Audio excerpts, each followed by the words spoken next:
So, alam kong maraming mga Kristiyano dito, mga sangkay, ang nagabang sa balita sa situation ng Israel. So, eto po, mga sangkay, meron po tayong update patungkol dyan. Mukhang buburahin na nga po talaga ang Hamas. Ilang araw po mula ngayon at yan po ang ating pag-uusapan. But before we start, guys, paki-subscribe po muna yung ating YouTube channel. So, sa baba ng video na to, may makikita po kayo diyang subscribe button. Pindutin nyo lamang po yan, then click the bell and click all. At kung kayo ay nanonood sa Facebook, huwag niyo pong kalimutan na i-follow ang ating Facebook page. So ito po yung balita, mga sangkay. Alam mo, ang Israel kasi ngayon, napapalibutan, no? May Yemen na nakikipagdigma. At ito pa, mga sangkay, meron din pong tinatawag na Hezbollah, no? Na bumabanat sa Israel. Kaya nga lang, mga sangkay, dito may matindi pong nagaganap. Ito, panoorin po natin. This is day 27 in the Gaza-Israel war, and the fighting continues on multiple fronts. In the Gaza Strip, the ground invasion is progressing as multiple forces are flanking the northern part of the Gaza Strip, separating it from the southern part where the majority of the civilians are located. Forces from the east are reaching the sea, while IDF forces from the north are about to meet up with them, creating a complete siege of the northern part of the Gaza Strip. Grabe. So, ang ibig sabihin, mga sangkay, napapalibutan na po ang Hamas. Kumbaga, itong ground invasion, hindi po para kubkubin itong Gaza, kundi kubkubin ang kampo nitong Hamas na nasa ilalim po ng syudad nitong Gaza sa Palestine. Ulitin ko, mga sangkay, ang kalaban po ay hindi po yung Palestine or Palestinians. Ang kalaban po nila dito, walang iba kundi ang Hamas lamang. Kasi marami pong nagpapakalat ng fake news dyan. Lagi pong sinasabi, Palestinian ang kalaban, mga Palestinians, kawawa. Actually, kawawa po talaga. Why? Bakit kawawa sila? Kasi itong Hamas, ayaw po silang palabasin sa Gaza. Yung mga natitira doon, mga sangkay, gusto po nila magstay. Ito yung gusto ng Hamas. Pero yung Israel, mga sangkay, mas concerned pa kaysa sa Hamas. Sa Palestinians. Pero yun yung gusto ng Israel na makawala ang Palestinians sa kamay ng Hamas. Ngayon, mga sangkay, yung kampo po ng Hamas, nasa ilalim po yan ng lupa, no? Doon sa Gaza, sa may north side. Ngayon, halos nasa loob na rin po ang ilan o nasa border na, mga sangkay, ng Gaza. So, ang gagawin na ground invasion, sabay-sabay po yun. Doon magkikita-kita, mismo mga sangkay, sa mga pinagkukutaan na po nitong Hamas. Talagang buburahin po nila, mga sangkay. So, ako, ang paniniwala ko dito, mga sangkay, mukhang hindi pa naman ito ang tinatawag na Gog and Magog War or battle. Hindi pa po yan, mga sangkay, kasi hindi pa naman po lumalabas si Antichrist. Mangyayari lamang po yun kapag nangyayari na po yung 70 years, okay? Na kung saan makikipagkasundo itong si Antichrist para po sa peace ng buong mundo, kasama po ang Israel. Kaya nga lang, i-break po niya yan, mga sangkay, after po ng 3.5 years. So, after that, mga sangkay, mangyayari po yung Gog and Magog battle or war na isa sa pinakamalala bago po yung final war na Armageddon. Okay? At ang sinasabi nga po nila dyan, mga sangkay, na possible, Iran ang not Iran. Ang mangunguna dyan ay ang Russia.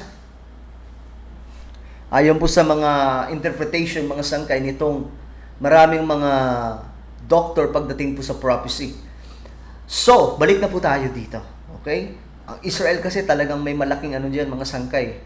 May malaki po silang, sila po yung character pagdating po sa prophetic time. Ngayon, ito po, panoorin natin. Anong plano ng Israel dito?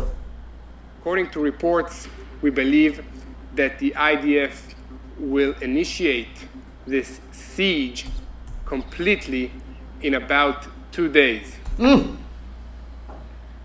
So 2 days na lang pala ang 2 days na lang pala ang natitira. Ayon po sa kanila, ano? Ang bilis naman nun.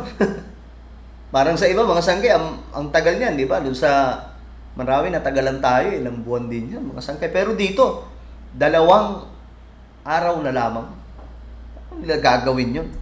After this begins, no water, ammunition, fuel, and any other supplies will be allowed to enter into the northern Gaza Strip. Okay. So yun yung gagawin nila. Kasi para po sa inyong kaalaman, halos lahat po ng supply galing po sa Israel. Yun nga ang kumbaga nasasaktan ng Israel. Kasi sa Gaza po, ang nagsusupply, lalong-lalo na po pagdating sa tubig, wala pong iba kundi ang Israel. So dito, puputulan po talaga nila ng mawawalan ng pangil po dito, gugutumin nila, tapos uuhawin nila yung Hamas. So talagang delikado na po ang situation ng Hamas, kaya pala 2 days na lang sila dyan. The plan is to suffocate Hamas terrorists and force them out of their underground positions Nako. into the open. Doing that will enable us to gain victory while hopefully releasing a majority or a lot of our hostages in the northern part of the Gaza Strip. Sana, no? Yan talaga ang isa sa problema ngayon, mga sangkay, yung mga hawak nitong Hamas. Halo-halo po yan, may Israeli, may mga foreign nationals. So I hope na makubkob talaga ito ng Israel or yung majority. The front in the north against Hezbollah is progressing. Ito yung Hezbollah naman, mga sangkay. Every day we see more and more attempts against IDF soldiers, positions, intelligence posts, and civilians. Hezbollah lost plenty of fighters since the battle began against Israeli, and they are frustrated. The IDF killed many Hezbollah fighters in the northern front, and they want to avenge. Okay, so marami na rin palang nasawi sa grupong ito. In the past few days, the IDF took the initiative, destroying Hezbollah stockpiles, storage houses filled with missiles and other ammunitions meant to attack Israel. In Yemen, we see the Houthis mobilizing their missile launches, increasing presence of their forces in order to carry out more attacks against Israel. Yan na po.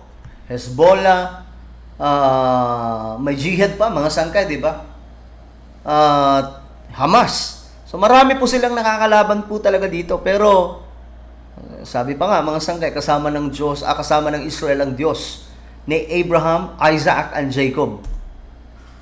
In the north, we already heard of Russian troops manning posts in Syria. The IDF is also increasing its presence in the south near the city of Eilat. Ayan na, mga sangkay.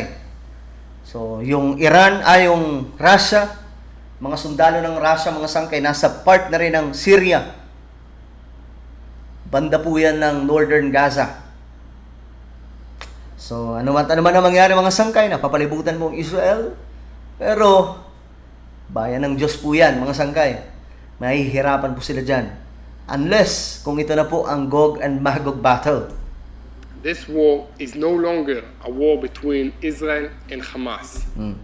So, ang digmaan na to, hindi na lang digmaan ng Hamas at Israel. The stakes are way higher. This war involves each and every one of us.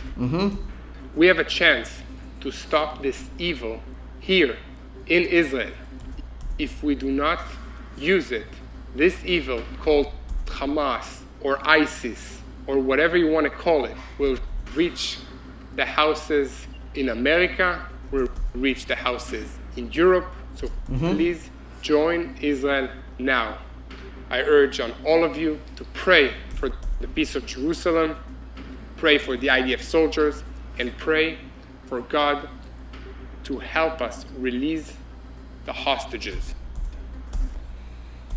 In the name of Yeshua. Ayan na, mga sangkay. In the name of ano? Ano bang binanggit niya? In the name of the hostages.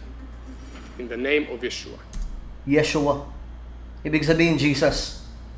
Sa itong Jewish, mga sangkay na nagbabalita, naniniwala kay Jesus Christ.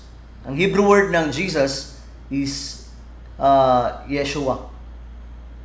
Ngayon, mga sangkay, 2 days na lamang po ang binigay sa Hamas.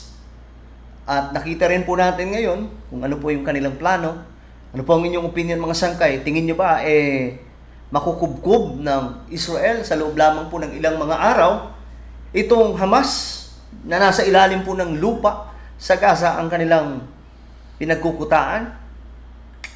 Well, sabi pa nga mga sangkay, naniniwala po sila na hindi po sila pababayaan ng ating Panginoong Diyos. Alam nyo, may mga Israeli na rin or Jewish na naniniwala kay Jesus Christ. Kagaya po nitong tagapagsalitaan nila.